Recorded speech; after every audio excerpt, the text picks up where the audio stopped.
Apa saja syarat melahirkan normal pakai BPJS Kesehatan? Ini yang perlu moms ketahui.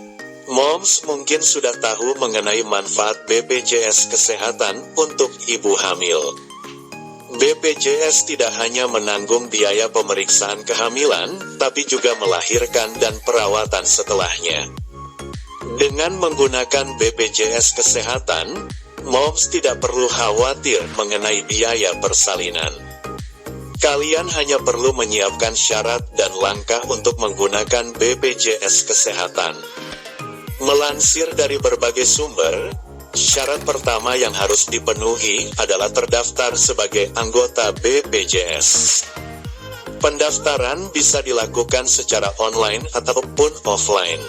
Kemudian, syarat yang harus dipersiapkan untuk mendaftar BPJS Kesehatan adalah fotokopi KK, fotokopi KTP, dan fotokopi halaman pertama buku tabungan. Setelah mendaftar, moms diwajibkan membayar premi pertama sesuai dengan kelasnya. Ketentuan persalinan normal dengan BPJS Kesehatan. 1. Proses melahirkan normal akan diprioritaskan di vaskes tingkat 1, puskesmas atau klinik. Jika di vaskes tingkat 1 yang dipilih tidak ada fasilitas persalinan, maka biasanya akan dirujuk ke bidan jejaring yang sudah bekerja sama dengan vaskes tingkat 1 tersebut. Namun jika keduanya tidak tersedia, biasanya pasien akan dirujuk ke rumah sakit. 2. Sebaiknya moms hamil selalu memeriksakan kehamilannya dan memonitor perkembangan moms serta si kecil di dalam kandungan. Jika dokter atau bidan memprediksi persalinan tidak bisa ditangani dengan normal karena ada penyulit atau ada kendala medis lainnya sedangkan jadwal melahirkan sudah dekat, maka tanpa diminta pun biasanya dokter, bidan akan menerbitkan surat rujukan ke rumah sakit sejak dini. Untuk antisipasi moms juga dapat memintanya jika diperlukan. Jadi kesimpulannya, jika moms diprediksi lahiran normal, maka akan diprioritaskan di vaskes tingkat 1. Rujukan ke rumah sakit akan diberikan jika di vaskes tingkat 1 tidak tersedia fasilitas untuk persalinan. Juga tidak memiliki kerjasama dengan bidan jejaring walaupun persalinan normal.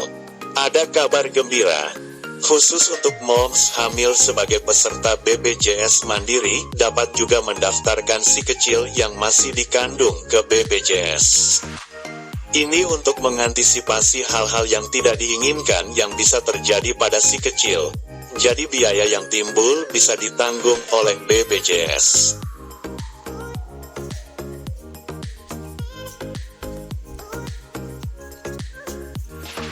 Berikut ini beberapa kondisi terjadinya kelainan, penyulit atau risiko tinggi terhadap janin dan moms yang bisa dirujuk ke rumah sakit. Air ketuban berkurang drastis atau habis.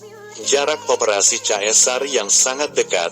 Ari-ari lepas terlebih dahulu. Tali plasenta melilit si kecil kembar 2 atau lebih. Kontraksi lemah bahkan berhenti. Posisi janin sungsang. Placenta previa, kondisi ari-ari yang menutupi sebagian atau seluruh jalan lahir, giant baby, kondisi di mana berat badan janin di atas 4,5 kg menjelang kelahiran, ukuran pinggul moms terlalu kecil, terjadi pendarahan, si kecil mengalami kelainan atau mengalami stres, fetal distress, hipertensi atau diabetes dan melewati HPL. Hari perkiraan lahir. Nah, itu tadi adalah penjelasan mengenai melahirkan normal dengan BPJS Kesehatan.